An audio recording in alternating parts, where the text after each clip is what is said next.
we're going to get going with our first conversation. I'm really excited. We have Shauna Alexander and Patrick Ermlich are going to be having a conversation with a rising and exciting local artist, Baely. So I'm going to let them come up and take it from here.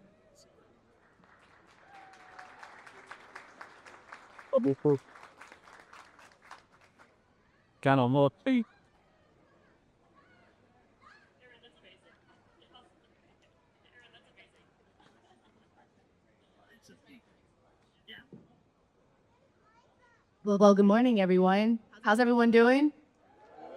Doing good? Wait, you don't sound awake. I need some more energy. How's everyone doing today? Yes, that's what I'm talking about. I'm blessed as well to be on stage. Today, I'm going to be asking some really cool questions to these music mobiles right here, these powerhouses right here. We have Patrick Ermlich, founder of Compass Method Consulting, right here. Give it up for Patrick. Awesome.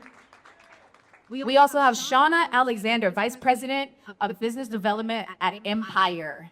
Give it up for Shauna. I don't know if I've ever been called a mogul before. That felt good. Mobile, you are. I had some brief conversations with her yesterday, the both of them, and I was like, whoa, I'm going to be interviewing these two. Like, I got a little nervous, and then I realized actually they're really cool. So I can't wait to share that energy with you guys on stage today.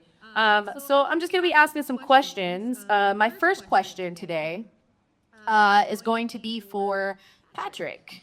How has social media changed the brand building conversation? Is it easier or harder to build a lasting identity in an era where everything is immediate and highly visible?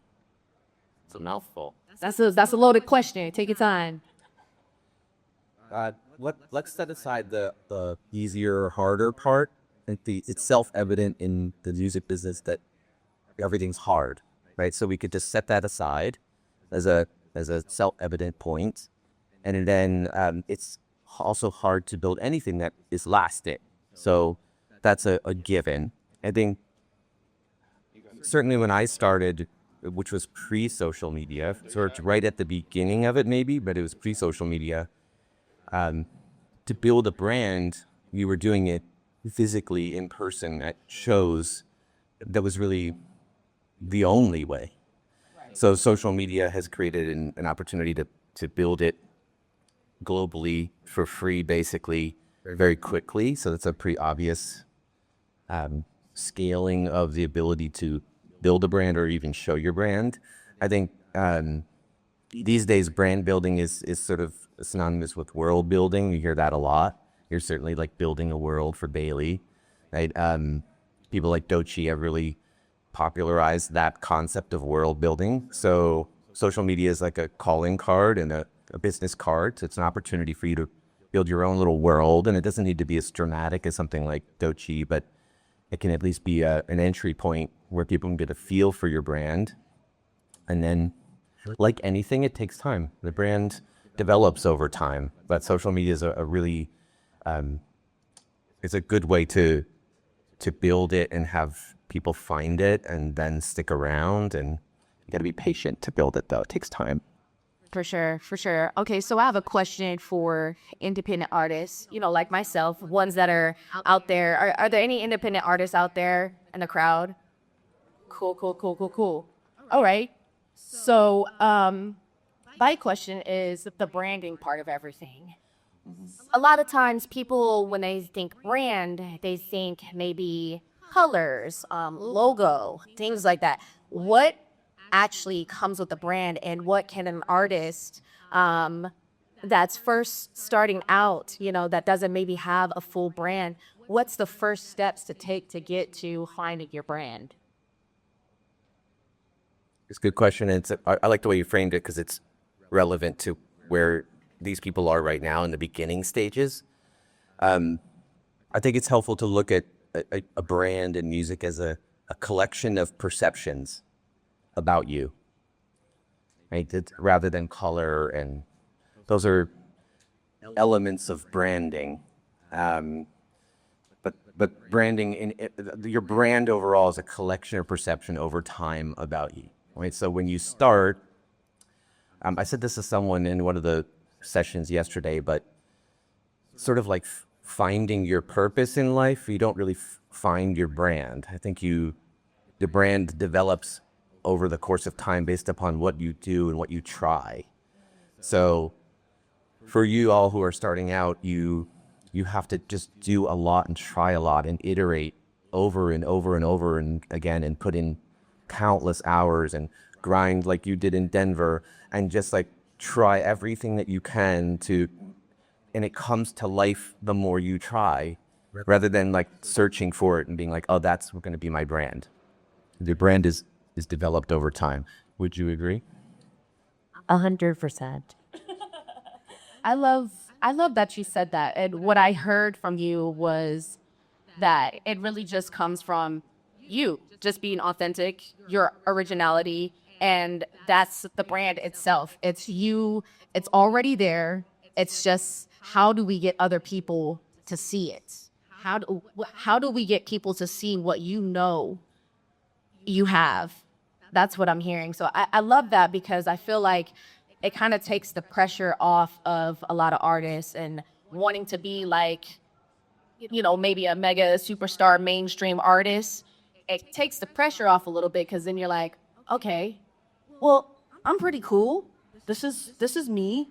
I'm quirky. I'm a little awkward. I can relate to that a lot as a music artist, an independent music artist. My manager and I had a lot of conversations about this. Like, who are you? And for a long time, I was just like, I don't know. And she goes, no, you do know who you are. You know yourself better than anyone else. So we really, really took a lot of time to dig into that. And I think that's just the most important part is like really getting to know who you are. All the things that I just thought were so cringy about myself were actually the things that like people love about me. So it took a lot of the pressure off, you know, like my hair being one of those, you know, it's short one day, it's long the next day. And that's just who I am. I wear lots of different hairs and like I get to become different characters. It's part of who I am. So I love that. I love how you explain that. And I hope y'all caught that because that was a big gem right there. Being able to just be yourself and lock in with that. You don't have to be anyone else other than you. You know. So Patrick, I have another question for you. You said that you're in the business of, yeah. So you said you're in the business of strategic artist lifestyle design rather than metric chasing. Okay, that's big. What does that actually mean in practice and why does the distinction matter? Okay, so as someone who spent like half their life in the music business, this is just where I've sort of settled in my career now in terms of how I talk to artists. Artist development is a very nebulous and loose term, and everybody has different definitions for that. And the concept of artist development to me has always sounded like something that just is circular, that you're just swimming in forever. And it doesn't have enough forward orientation. So for me in coaching, I feel like a million artists at this point in my life. I've switched the language to design, like lifestyle design, because when you design something, you have to specify something, and designing something is forward in its momentum and its orientation, and it's pointed, and it becomes specific. And then when things are specific, you actually know what to do. So when I work with artists, me and my team design their life, which is also the elements outside of music, whether it's money or habits, things like that. So I think that makes the experience no less hard, but more healthy in its orientation.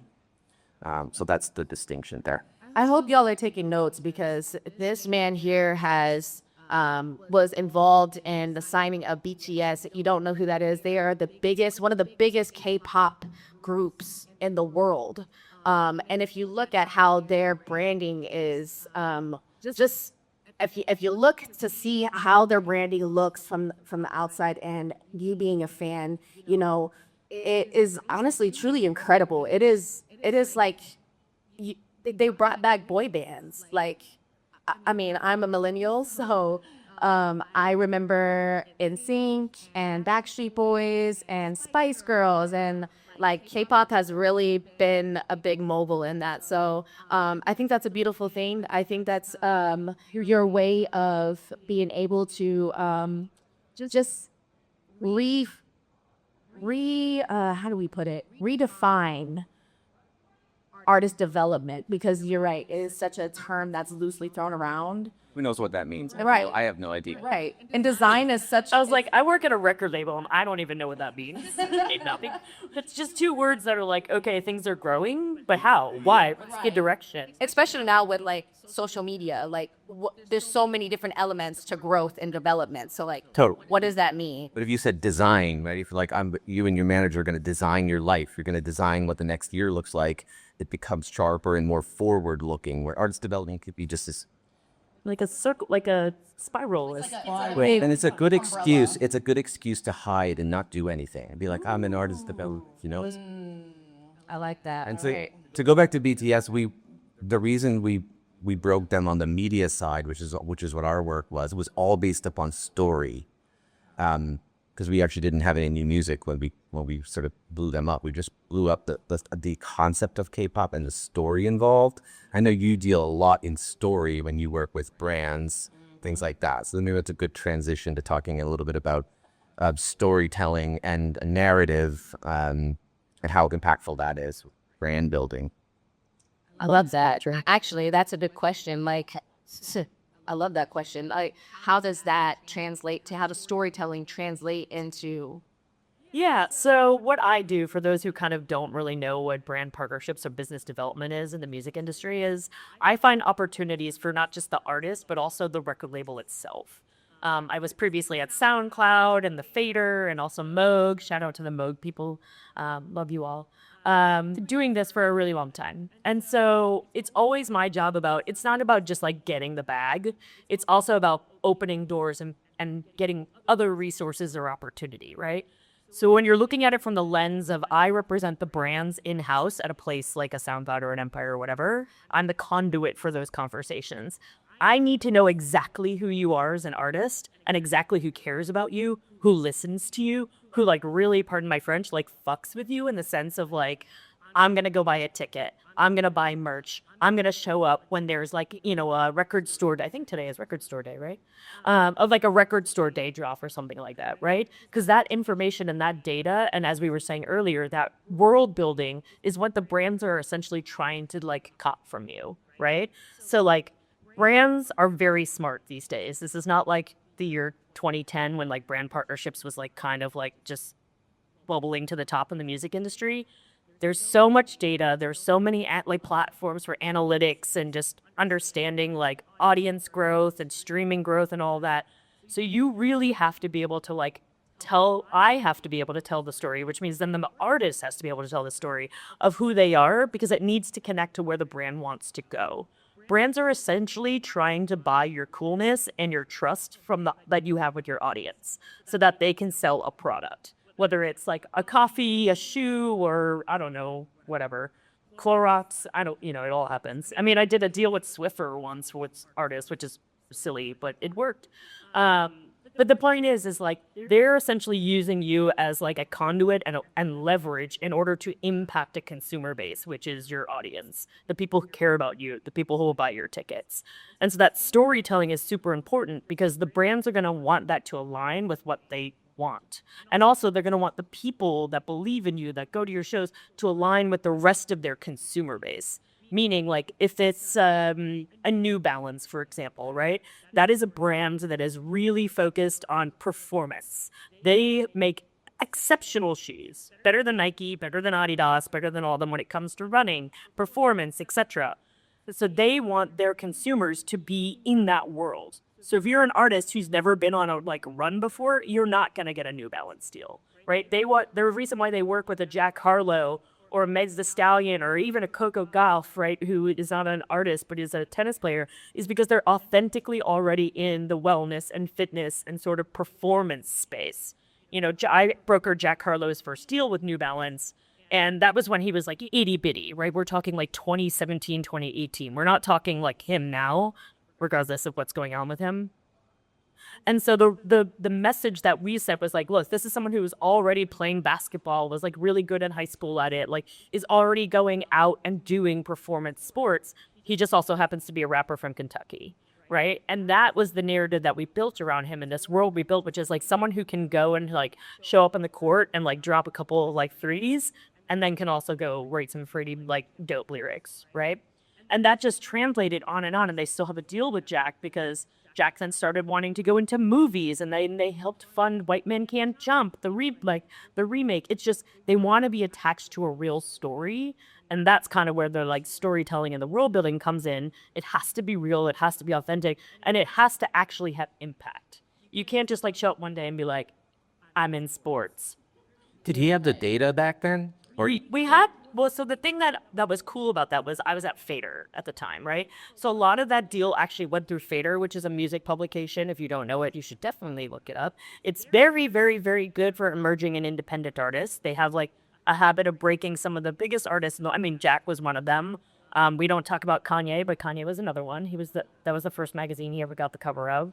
Meg Thee Stallion. I mean, like they are ahead of the curve on really giving a spotlight to independent and emerging artists. so he had but like press credibility. Yeah. So what we did was essentially we leveraged the power of the Fader, which has media, right? Like people come to the website or the, social media, whatever, to read the articles or to watch the videos and the interviews and all of that, because this is essentially a place of journalism. And so we leveraged that sort of, network and growth in that audience because we knew that audience liked Jack. And we told Jack's story through the Fader and brought in New Balance. He was actually just a model in one of their campaigns. We didn't even talk about who Jack was as an artist. There were two other artists in that campaign too, Berhana and Harry Hudson. And so he blew up because people identified with him, and they identified with his story of sort of being like, growing up poor in the South, etc., and also like loving basketball. So the moral of the story is he didn't have a ton of reach or influence yet. He was blowing up on SoundCloud, but we used Fader as a way to like co-sign that this was somebody who was going somewhere, because Fader and the editorial team at Fader saw the streams were starting to do well. That like Drake was dropping into this guy's DMs, and we're talking early Jack, right?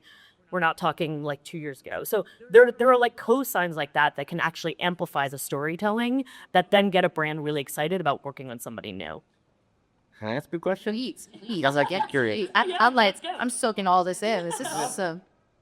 Is a brand more inclined to want to be on that front end of the buzz as they or have it more established when there's more data? Are they like, which one is more attractive? I want the honest truth. Yes. No, I'm sorry. They're not very inclined to work with new artists. It is my job. Good question. Yeah, it is my job to tell that story and to be like, this is where we're going. And that's actually what I'm known for in the music industry, is being a little bit ahead of things. Getting Meg Thee Stallion her Planet Fitness deal, getting Jack his New Balance deal, getting Shabuzi his Levi's deal. Like, these are artists that were getting these deals before they had of our song Tipsy, before they had their big tracks. And it's because I have the relationships with the brands and they trust me not to steer them wrong. And so it's like a very nuanced conversation. It does not work with every brand. I cannot stress that enough. Like Walmart gives zero sorry, I'm a New Yorker, I'm going to curse a lot. Walmart gives zero fucks about like emerging and growing artists because they don't need to. They're in the business of mass consumer. But when you have a brand that's like a challenger brand, like a New Balance, who's trying to sort of differentiate themselves from an Adidas, a Puma, a Nike, etc., and on Allbirds, whatever, like there's 400 million different types of sneakers these days. They know that going with someone who really, really believes in their brand, regardless of what level of growth they're on, is the smarter, more authentic word that's used a lot. Take some risks. Correct. And like, I love when a brand is willing to take a risk because it usually pays off, but they have to be patient. The problem is we're sort of in a capitalistic society. Patience costs money. Sure. Right. Okay, so I have a question for the crowd, actually. So I saw a lot of hands go up when I asked who out here is an independent artist. My next question is, who out there has a team? Okay, I see one. Who out there is the team? They're doing Everyone's everyone. hand should be up if you're an artist. There we go. There we go. There we go. So now, Yeah. so I'm hearing a lot of things that I'm picking up as far as how I would be able to maybe reach out to some local businesses out here I because like that you said local. we support our local businesses for sure. Do you have any advice for an independent artist and how they would go about reaching out to local businesses in order to help with their brand work or maybe sponsor like a show or things like that? Totally. And I want to harp on the local thing for a second because, again, in my world, like, I am talking to like the CMO of Levi's, right? And you know, that's amazing. Don't get me wrong. I wasn't always in this position. I was, you know, begging, you know, Diageo for free, like vodka, you know, whatever, for shoes and things like that for a long time. I'm just old now. But anyway, the reason I said that, the local thing is the best way to start, right? Because like you have a business that needs people to show up to it. If you're an artist who gigs, guess what you do? You have people who show up to see you. So that is the transaction there. Hey, if you know, like a perfect example is like there's a coffee shop down the road, right? That I just got my coffee from, right? If it wasn't busy, it was busy, but if it wasn't busy and I'm an artist, I would go to them, hey, I'm having a show on Friday night. Can I put flyers in here, etc.? Hopefully they say yes. If they're jerks, then fuck them. But Next. next. The other thing I would do is be like, look, I come in here and get your coffee every Tuesday, Thursday, whatever the hell day it is. It helps me make my art. Can I, you know, give away like coupons or whatever at my shows, you know, like, I don't know, gift cards, I don't know, whatever. In exchange for you, like, if you have a mailing list of people who sign up to get like points or whatever, that I can send them something to come to my shows, etc. It doesn't always have to be about like, I need $10,000. I say this with like the most love and like respect, and I cannot stress those words. Most of you in this room are not ready for that level of brand partnership. It requires a lot of like heavy lifting and a lot of investment of your time, your resources, content creation, etc. Start smaller, work with the local brands, and be like, I can get people to come out. What if I do like a, you know, 5 to 7? You notice that's their downtime. A 5 to 7 acoustic set, and I bring my people out. You use that as like a positive proof point and say, okay, I can go do this for another place. I can do this for another place. And you just kind of do it that way. They need people to show up. If you can get people to show up, game on. Right. It's very rare, like a business is not going to be excited about that. And if they aren't excited about that, they're not for you. Right, right. I really do admire your transparency too, as far as like letting us know like there's some things you're not ready for right now. Right now doesn't mean that it's not going to happen later, but you're not ready for that right now. Let's start small. Let's be real. The number one question I get, which is like, how do I get money from brands? And I'm like, you're that's not even the question we're starting with, Right. you know? And I think the other thing too is like, you also don't want to just like DM your favorite brand and be like, I love you, give me things. Right. I can tell you right now, that person reading the social media does not care about you. Does not care about what you offer. They're the wrong person to have that conversation with. They are just trying to make sure their DMs are not getting like dick pics and like, you know, put on the internet in other ways, right? Like they could just community managing, you know, like they're not the right people to invest in you. You got to make sure you're finding the people who care about art. A lot of what I love to do, and sorry, I feel like I'm talking a lot. Please. Is I am always outside. I am going to every show. I am going to every happy hour. I'm going to Cannes Lion, which is fancy and all that, of course, too. But I'm always outside where the brand people are because I'm learning. I'm taking in the data of what they like, too. So that way, like, I know Kanisha, my friend who works at, you know, a big publicity firm that has Bacardi and Royal Caribbean and all these things. I know she's a huge Afrobeats fan. I happen to have all the top Afrobeats artists. So whenever they come to town, I'm like, yo, Kanisha, do you want to go see Black Sharif? Yo, Kanisha, you want to go see whatever? And like, it's knowing that and being able to tap into what they personally love and like that actually will help you get to the place where you're going to get money. You're going to get resources. You're going to get the ability to be on the brand's pages, etc. And the other thing, I know I'm talking a lot, I'm sorry, I want to stress is like, you're all very, very young. And I don't mean that in a patronizing way at all. This is the time to make those relationships and those friends and to like just go and have drinks with these people. I remember being like 25 and like being very dumb and very drunk at bars in New York City. And like, yeah, exactly. And like making friends with people who are now the CMO of Levi's. You know, like your people, everybody always talks about like mentorship being like, oh, you need to find someone above you. It's really about the people who are also at your layer because they're growing at the same career rate as you. So like a lot of my friends, like back in the day, who were like swinging free beer, you know, because they were like a field marketing rep for Pabst Blue Ribbon and had no money, are now in charge of the budgets. And so if that's the case, I have built a rapport. They know I'm not an asshole. They know that I'm like really care about this. So they're willing to trust that This is so good. so like it's not just about like going up like, oh, let me find the Shauna who can help me. It's also about literally getting to truly build relationships with the people who are at your level or maybe a little bit above it, maybe a little bit below it. Just don't like, look for Patrick and me. It's that you're playing the game wrong then. But that can be, a 5 to 10 year investment. Totally. And it is. It has to be. Or long. I'm 42. That's a 20-year investment, That I saw you two ladies taking notes right here. I love that. I hope you got all of that because the relationship. Notice that Shauna did not say anything about money. She didn't lead with money at all when it came. It's not about money. partners. She didn't lead with any of that. And I think that's really important is that take the money out of it. Get back to the people. Get back to the building the relationships.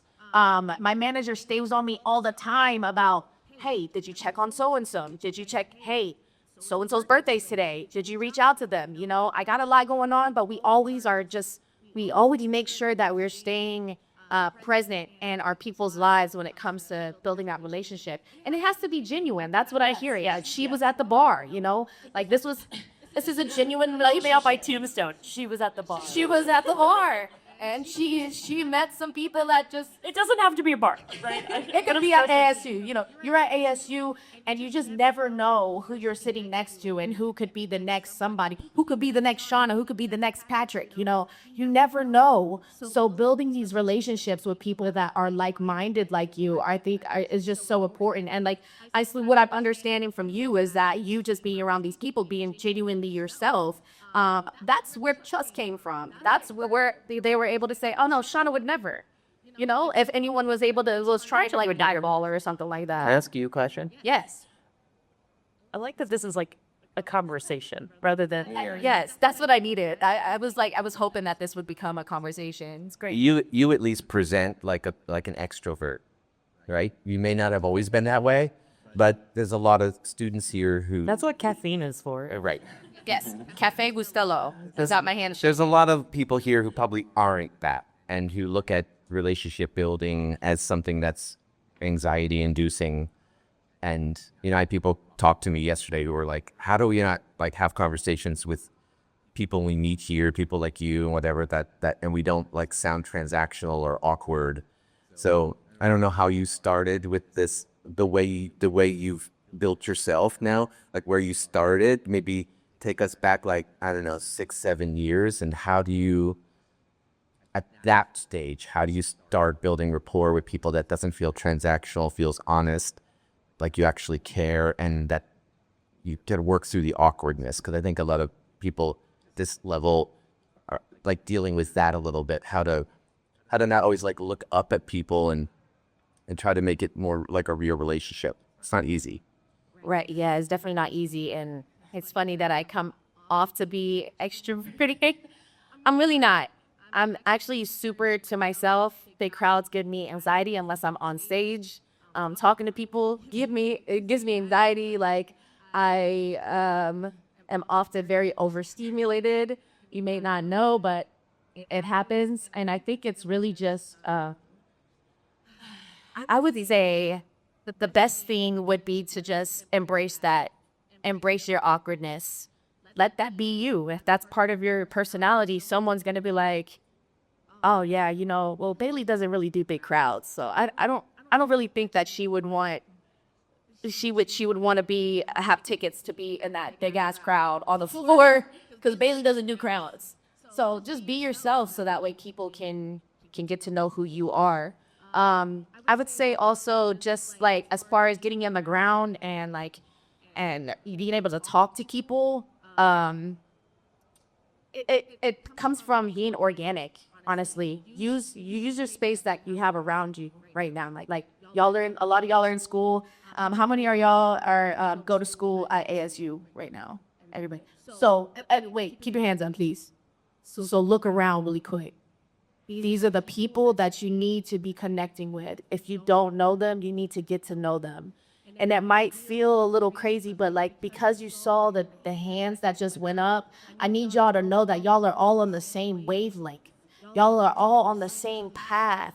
Whether you might be doing different things, but that's the beauty of it because you may need. What's your name? Holly? Holly. What's your name? Natalie. Natalie, one day you might need to call Holly up. Holly, you might need to call Natalie up for something. And because you're on the same path, on the same journey, maybe not the same journey, but the same path at least. Like these are the people that you need to be socializing for. So, I feel like just picking the right people. You don't have to just go out of your way and just pick anybody. Can I tap in for a sec? Please. Okay. I love that, though. That was great.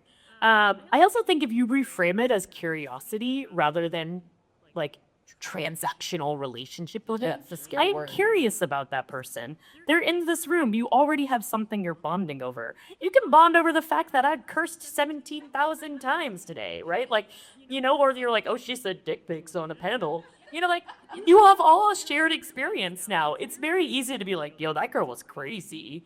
Like, whether they agree with you or not, it's just something that, like, what people don't get about building relationships is it's just finding something common, right?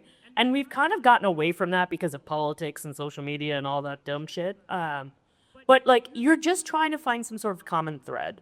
You all care about music. Otherwise, why are you here, like, listening to Patrick and I babble, right?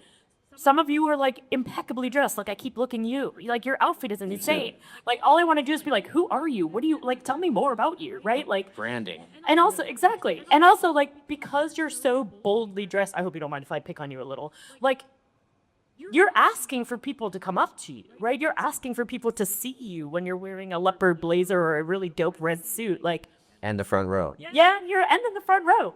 That is, not that, again, I don't mean to pick on you, but, like, that is somebody who's saying, I'm open for business. Let's be friends, And I think you got to, like, open your eyes and see that a little bit, too, of just, like, dope. And if they're kind of rude to you, great, fuck them.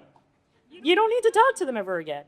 You get a vibe. All of you need to start trusting that little, like, voice and the little gut sounds and all that of just like, nah, this person sucks. Yes. Like, the more you trust into that, I swear to God, the more successful you will be. Yes, I always say if there's any advice I can give to anyone, it's to, if it doesn't align with your moral, like your moral code, who you are authentically, don't do it. Exactly. Doesn't matter if it's the biggest CEO of blah, blah, blah, blah, label. I don't care. If it doesn't align with your moral code, don't do it. You have to trust yourself. I love that. You'll pay for it if you That's right. sacrifice it. We won't tell them, but I have them. And the other thing I want to say, too, because I think it's really important, is like, okay, real talk. This is going to be like New Yorker Shauna telling you, like, straight up. Ooh, let's do it. You have two New Yorkers. Nobody actually gives a shit, right? Like, I cannot stress this enough. Nobody is actually, like, worrying about, like, if, like, even yesterday, like, you came up to me, I just met you yesterday, whatnot. Like, no part of me was thinking about that interaction later being like, Bailey's weird. It was like, no, you're a dope person because I'm not an asshole, right? So, like, I think it's also like, get out of your head about whether or not somebody's gonna like me or whatever. If they don't like you, they don't like you. You're not gonna change that. Regardless if they're a fan, they're a CEO, whatever, you're not gonna change that. Let people have their opinions. You're like, let them. It's such a great statement. Let them. Just be yourself, show up, put yourself out there. Energy is like exactly what you give into the world is what you're going to get back. So if you're going to hide and you're not going to like show who you are and you're not going to say hi to Patrick, you're not going to say hi to me, you're not going to get anything. Because you're the person fighting for yourself. You're an artist. You have to be, look, I don't mean to keep talking about Kanye because he is a trash bag, but That man would not have been as famous as he was if he didn't believe in himself 4,000 million %. There's just no way. You have to be that version of yourself if you want your art to go anywhere. Because you are the first person to talk about your art always. But the self-belief is also built, Yes. and it's built upon what you do, not just what you think. You know, you have to stack things that make you believe in yourself. So it's really, at the end of the day, too, it's about what you do. I have a quick point about being authentic and saying be yourself. I think that comes with a caveat, right? Like when I was 19, 20, I was super shy and didn't really speak to people and really quiet. That's not who I was. That's just where my confidence level was, right? So that if I was showing up authentically at 19, it would have been to be quiet and awkward and lacking self-confidence. So it wouldn't have been good advice for me to just be myself in that way. I think when you say that, you really mean to stay true to your value system. Yes. But improving yourself should also be a part of that, right? So I just want to make the distinction between be yourself and be authentic, because like I wasn't great when I was like 19 or 20. I'm glad I didn't. Patrick does. I'm glad I didn't stay there. He's like yoga over here. I'm glad I didn't stay there. I love that. I love that. That's like, Yeah. ooh, I mean, you just showed us the difference between development and design again. That was a point that she made. No. Let's get more specific. We want to get more confident. So growth has to be a part of all of this. And I think that's wonderful. Yeah, you could be authentically yourself right now, but you also need to grow too. So Stay authentic can also be an excuse to not grow. I like that. So there's a little bit of a nuance to that conversation. Okay, let's give it a new word. What's the new word that we can give everybody? True. I think it's true. You want to say true. Just stay true. You also said it too. Stay aligned. Right? So stay aligned. That's the value system. And your value system is usually set by the time you're 6. So if you're an asshole at 6, it's pretty much set in stone. Hey. We're going to start going around to all the 5-year-olds and be like, so, are you going to be an asshole? So stay aligned, but grow. I'm certainly not the person I was at 20. I had to overcome a lot of things to feel where I am now. I also think, look, you can also fake it till you make it a little bit too, right? Like, the reason why Doechii is who Doechii is because Doechii created an extroverted version of herself, right? You look at world building, we're talking about this, quite a bit. You can also create a more powerful version of yourself that you tap into when you're like, actually, I know I'm essentially, like you, but also this is what you teach people essentially, right? Is like, you can tap into a version of yourself that doesn't have to be on all the time, right? Like, you can get a little extra out of that battery with or without the caffeine, right? When you're like, okay, I'm going into a room and today my goal is to meet 5 people who just are going to listen to my music. And it can be that simple. It doesn't have to be like, okay, I need to meet the CEO of this. Like, there's too much pressure. Just turn the dial up when you need to. Be a little bit more confident. Be a little bit more leaned in, and a little bit more like, I'm here to let these people know who I am. And then you can go back and be like a nervous little person. I come across as an extrovert. I am, obviously, but there are plenty of rooms that I walk into where I'm like, these people scare the shit out of me. And it's like, I gotta go, okay, well, time to take a drink and let's go. You gotta find that thing that gives you a little bit of that boost that feels yourself. It's like, for me, it's this blazer. It makes me feel myself, Yes, I love that. I think about that a lot. Like, there's a phrase that y'all might know. It's or a word that you might know is called Delulu. Are you calling me Delulu? I'm calling myself Delulu, and I love being Delulu. I love it so much because that part of that delusion is just like it's breaking through fear, and fear is just an emotion. And once you get past the fear, the fear disappears. Like once you're scared of heights, you go skydiving.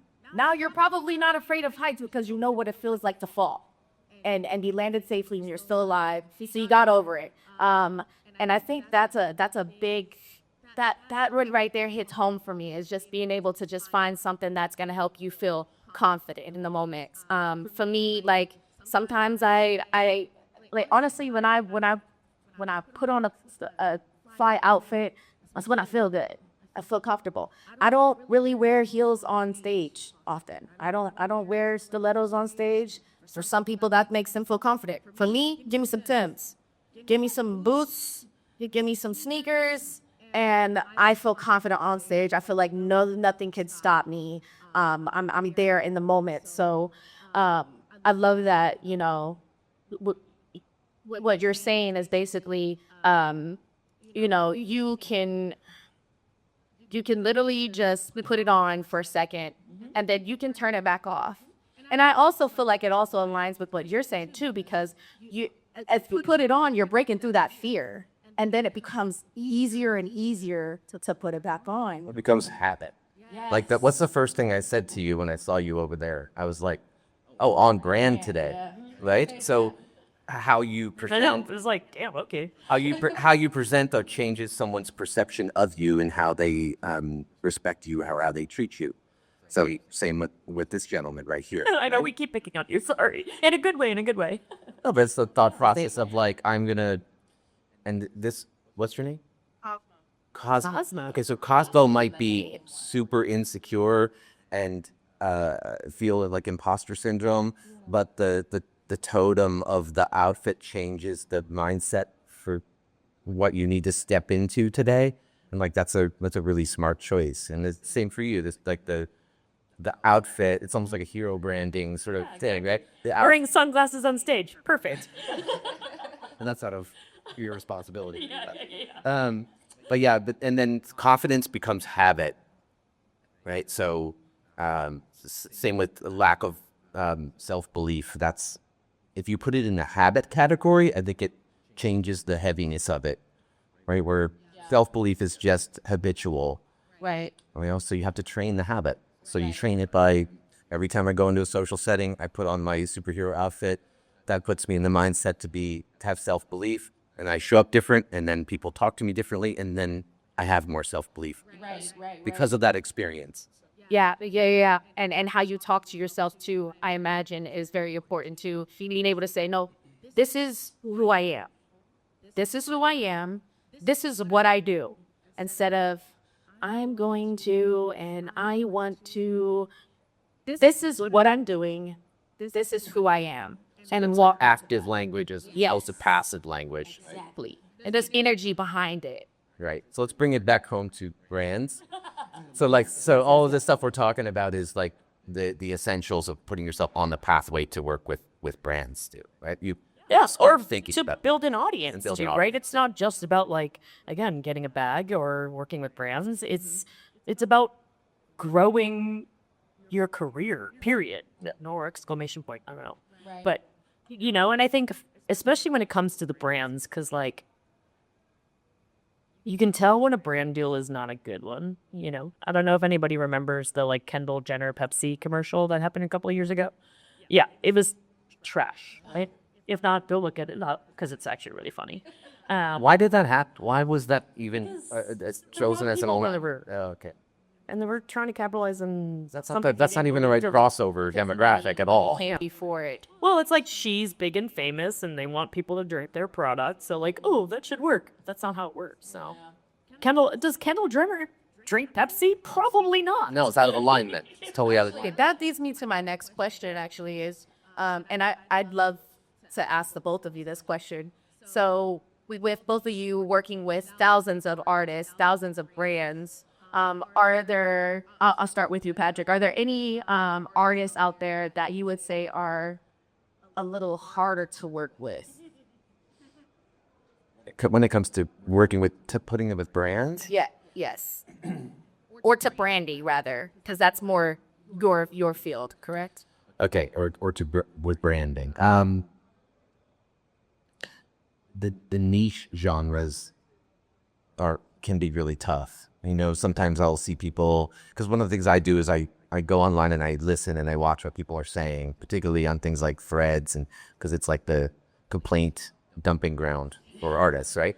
So you can learn a lot about what their pain points are, and that's why I go there. So I think I see a lot of artists who have very niche genres that they're working within, like ambient metal or something. I don't know, and they're struggling of like trying to find audience and opportunities, and those super niche genres are harder because there's just a smaller listening audience. There's not a lot of brands that actually align with that, so those can be a little tricky. I think every genre sort of has a set of shared expectations amongst listeners.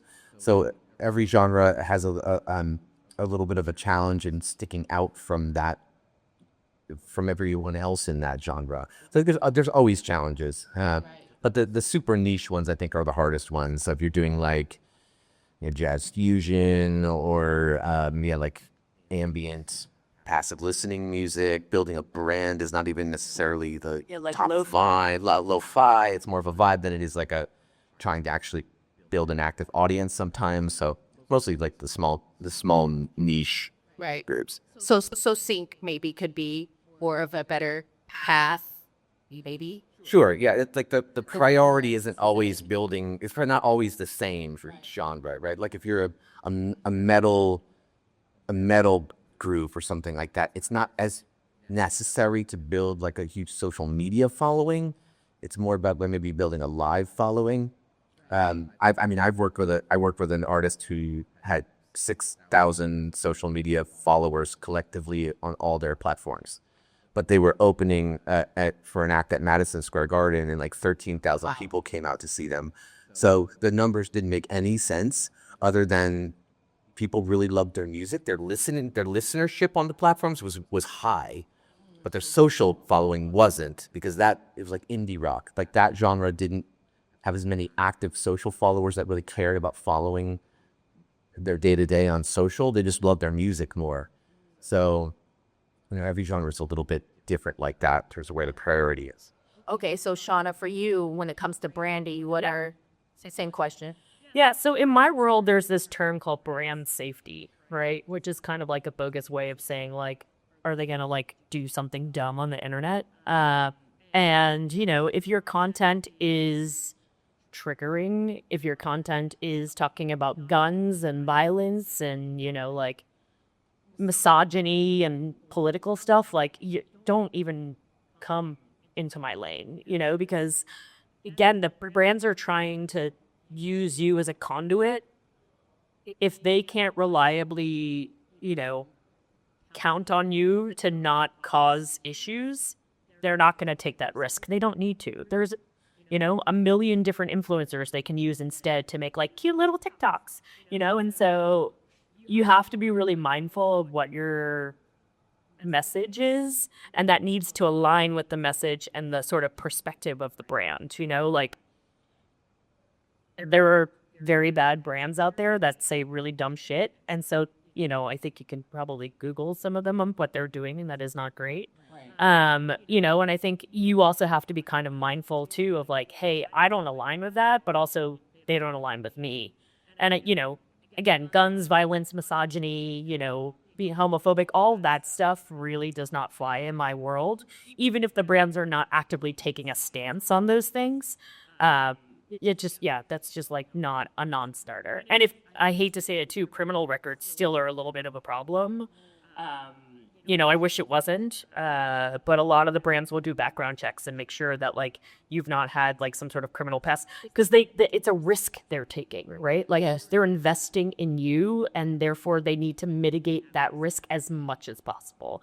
Now, most of the time, my artists are lucky that I can kind of talk around like if they have a marijuana possession or whatever from when they were a kid, like I can like work with that. But if you have like a DB, no, Okay.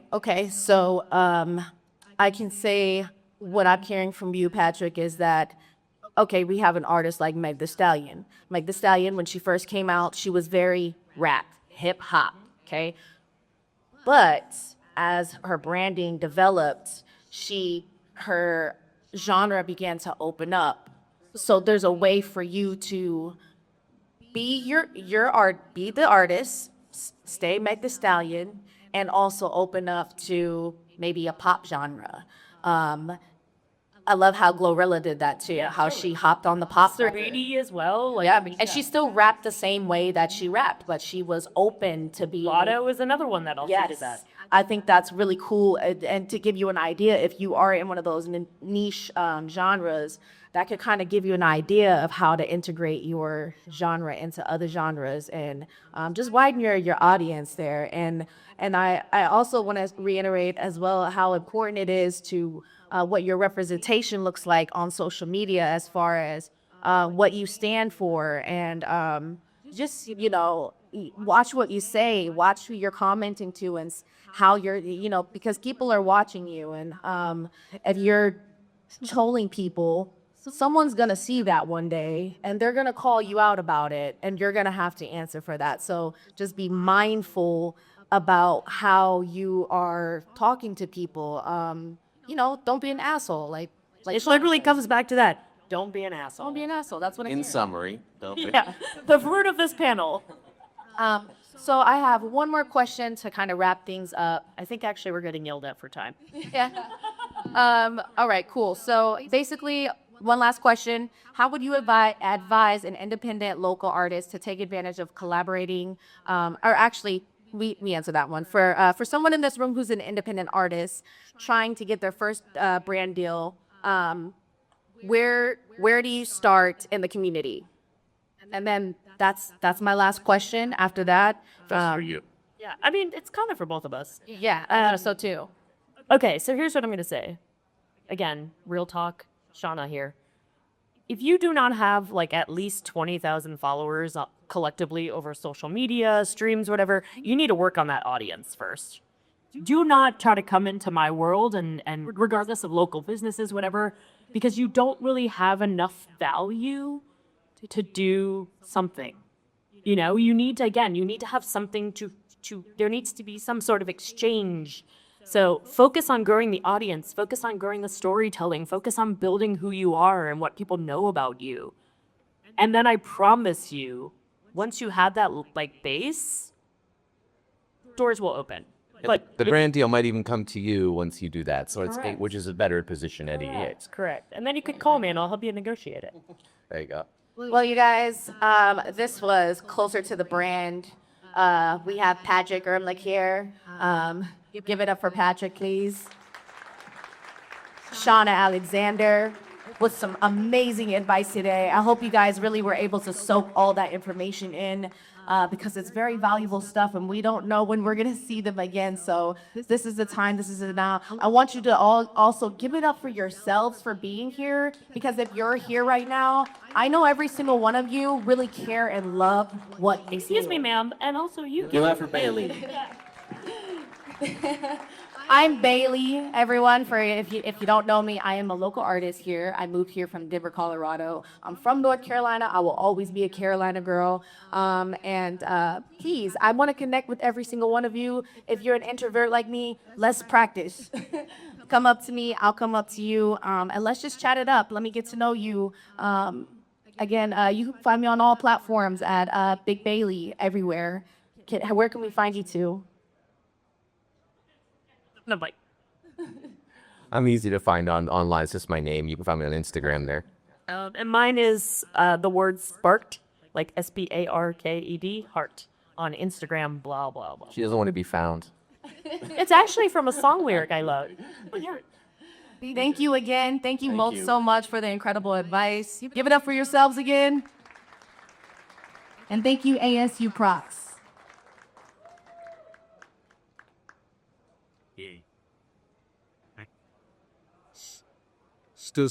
Still speeding or no?